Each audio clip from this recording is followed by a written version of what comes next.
Hello, I'm Jonasz Rewiński and this is Military Mind. Armed conflicts, defense and security, land, sea and air. We've got you covered.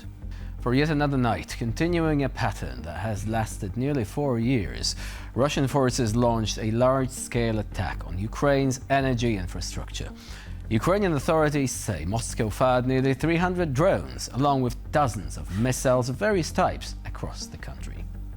In Kharkiv, a drone strike destroyed a postal terminal. 4 people were killed and 6 others wounded. The city's mayor also confirmed that a drone hit a children's sanatorium. In Odessa, 2 waves of attacks damaged residential buildings, as well as a hospital, a kindergarten, and a school in the city center. Authorities report 6 people were wounded. According to Ukraine's state energy provider, multiple thermal power plants were attacked overnight. Officials believe Russia deliberately waited until January, when freezing temperatures set in, to intensify strikes on infrastructure, aiming to leave millions without heat and electricity and increase pressure during ongoing negotiations. In response, Ukrainian drones struck the Russian port city of Taganrog.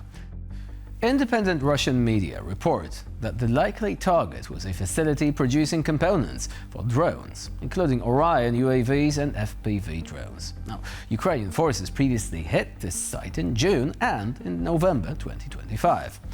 Turning to the front line now. Russian forces have broken through north of the city limits of Pokrovsk.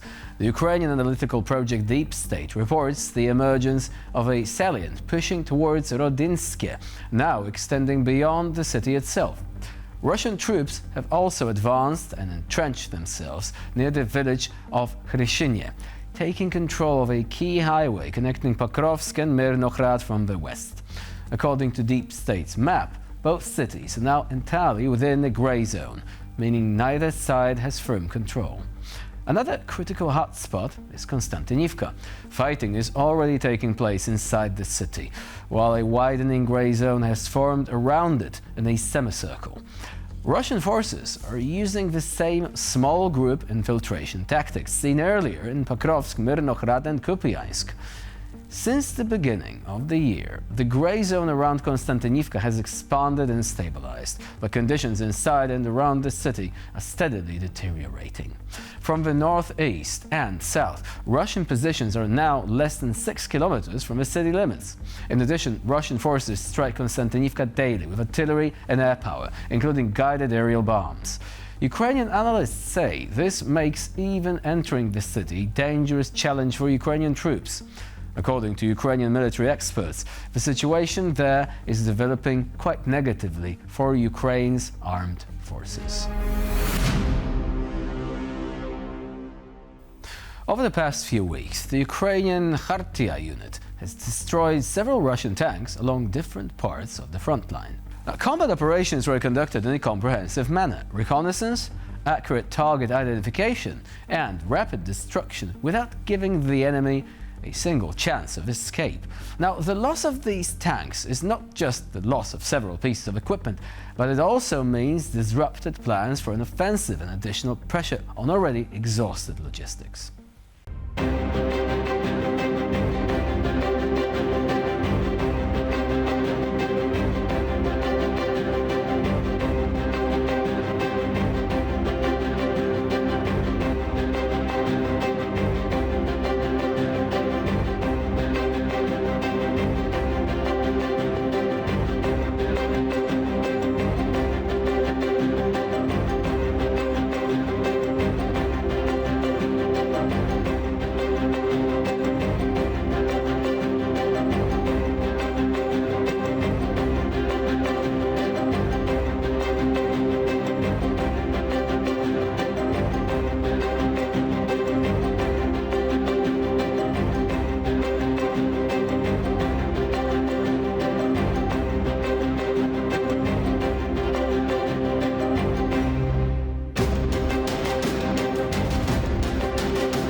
Ukrainian special forces conducted a lightning raid on Russian positions in the Lyman front area. During the operation, part of the enemy was destroyed at the observation post, while the rest were forced to surrender. The operation took place in difficult winter conditions behind enemy lines and was the result of coordinated interaction between the assault group, drones, fire support and electronic warfare assets. According to preliminary data, the Ukrainian soldiers' action may have taken place in the area of the village of Yampil in the Donetsk region. Control over the positions in question was, as a result, restored.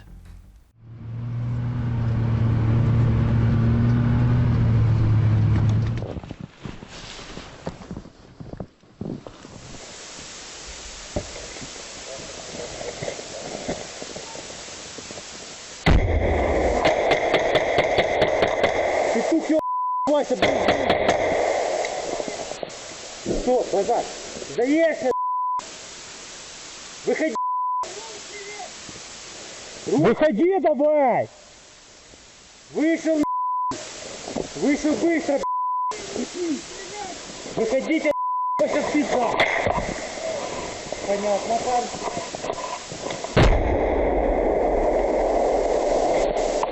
Еще раз предлагаю, сдавайся! Не слышу ответа!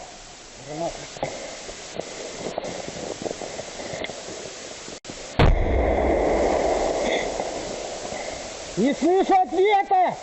Выше, упал! Упал! Ползи, ползи! Ползи дальше! Сколько еще там? Быстро, следующий! Еще следующий! Да, быстро упал! Давай, выходи быстро! Бегом! И падай, падай! Ползи, ползи! Ползи дальше!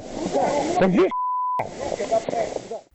Now, on the front lines, Ukrainian drone operators continue to demonstrate creative solutions in the fight against enemy units.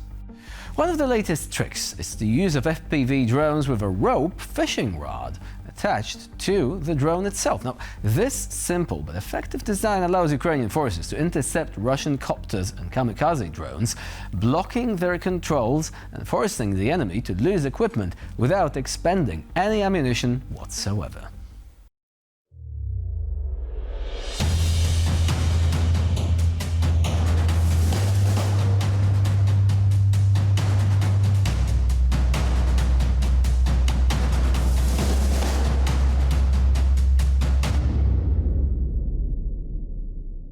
Moving on to our next story. Fighters from the Ukrainian Dark Node Battalion of the 412th Nemesis Brigade shot down a Russian Shahed equipped with a portable anti-aircraft missile system. This Russian UAV also came equipped with a radio modem and a camera, allowing it to be controlled from Russian territory and for missiles to be launched. So, let's take a look at this latest Russian contraption.